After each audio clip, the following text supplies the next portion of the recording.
Hello, and welcome to this two-part series on bonds. In this first video, we're going to be going through an introduction to bonds. I'll first talk about what a bond is, and then I'll give a brief introduction to the different types of bonds. So, to start off with, what is a bond? Well, simply it's a loan to a government or an organisation of some sort, be it a company most commonly. And the important elements is the principal, which is really the term for the amount of money you lend, often termed the principal, and the other part of it is the interest, and that's the annual percentage return you get on the principal that you've lent, and that's the reason why you lend, essentially, to be able to get that interest. It's your return. So the principal and interest are paid back over a set period, and this is usually determined, this whole process at the very beginning when you enter into a bond. So the different types of bonds, very broadly speaking, there are government bonds and there are corporate bonds, and as the name suggests, government bonds is when you're lending money to a government, and all governments around the world borrow money. It's the way they finance a lot of what they do, be it infrastructure spending or welfare. And then corporate bonds is when a company finances its operations, and instead of raising money through issuing shares, it borrows money, and that's on the debt side, and it issues corporate bonds.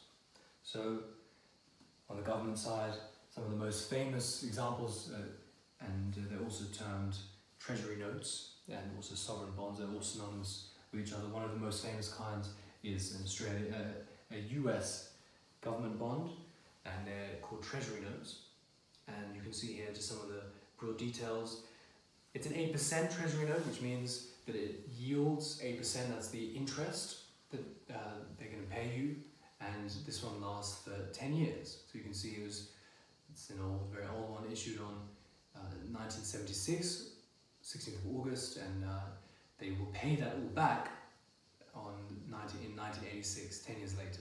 And you can see around it says 5,000, so that's the amount that in this particular bond you're lending to the US government. So you lend them 5,000 for 10 years from 1976 to 1986, and they pay you 8% each year interest, and then eventually they pay you back the 5,000 at the end of those 10 years.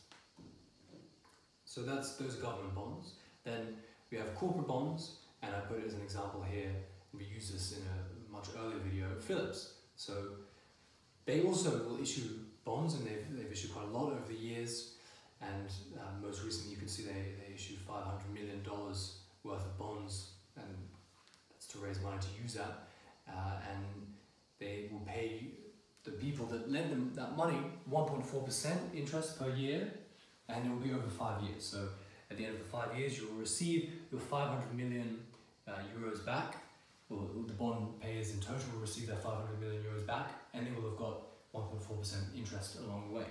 And you can see throughout the history of Philips issuing bonds, the interest rates change quite a lot depending on when they've issued the bond, and also for how long the bond's gone from. And the how long is, as you can see, the difference between the issue date and the maturity. And in the next video we'll go into more detail about how the interest rate is determined and how you can buy bonds and how they're priced. Thank you very much for watching this video, and I'll see you in the next one.